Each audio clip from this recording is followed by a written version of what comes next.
to speak on your amendment? Yes, I do. Thank you, Mr. Please. Chairman. I have an amendment to the amendment, the nature of a substitute, and I know you've already had the clerk read it, so I appreciate that.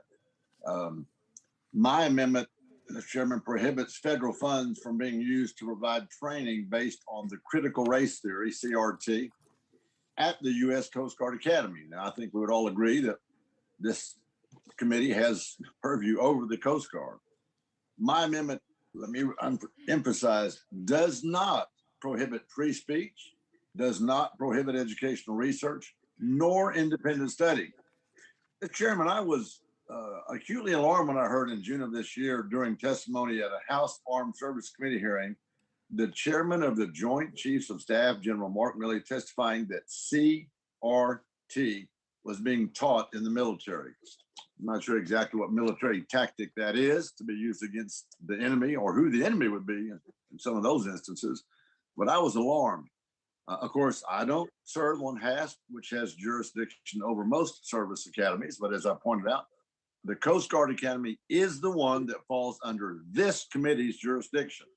The U.S. Coast Guard Academy educates the future leaders of America's maritime safety and security service, and the Coast Guard is the only armed service with law enforcement authority. I would repeat that, the only law enforcement armed service with law enforcement authority. Given that 200 officers that are commissioned each year, I am deeply concerned that the Academy should not be endorsing any theory that promotes ideas such as, number one, that any race is inherently superior or inferior to any other race. Number two, that the United States is a fundamentally racist country. Or number three, that somehow an individual's moral character or that individual's worth is determined by his or her race. How demeaning is that? Mr. Chairman, I'm deeply concerned about the proliferation of CRT, especially in our universities, including our service academies.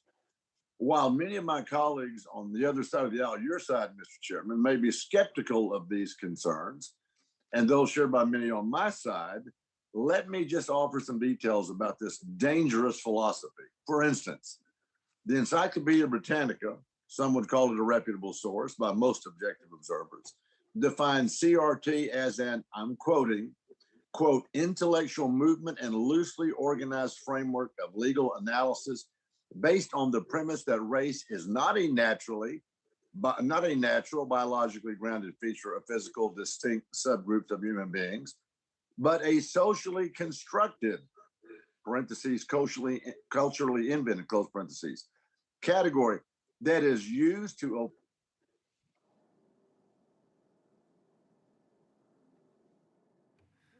It was a big word that he got tripped up on. All right, Mr. Weber is frozen temporarily. We're going to try to see if we can't get him back to finish his point. Congressman Weber, we lost you about 10 seconds ago. Okay, let me finish that quote. From the Britannica, CRT theorists hold that the law and legal institutions in the U.S. are inherently racist. Let me repeat that part of that quote. CRT theorists hold that the law and legal institutions in the U.S. are inherently racist insofar as they function to create and maintain social, economic, and political inequalities between whites and non-whites, especially African Americans, end quote. That's a learned Britannica encyclopedia. Let me just share some additional examples of what this toxic theory preaches. Key aspects of this CRT include, number one, systemic racism. Racism is systemic and structural. It is embedded in America's legal system, institutions, and imposes, quote, whiteness, end quote, as the societal norm. Number two, race drives beliefs and behaviors. American culture is a conspiracy, of all things, to perpetuate white supremacy by imposing white concepts on people of other races. Number three, white privilege. White people are born, you heard me, born with unearned privilege that non-white Americans are denied. Number four, meritocracy is a myth. Criteria used to measure merit and success in school or the workplace are not objective. Instead, they are designed to keep white individuals on top. Number five, equity replaces equality.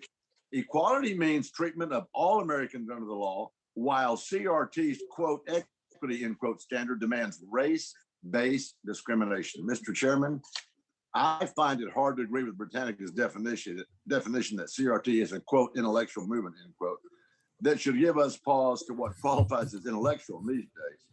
I realize that it may be the subject of academic debates in coffee houses and college towns around the country, but this divisive rhetoric has no place in our service academies, which draw meritoriously from every state and from every race and should not be funded by the American taxpayer.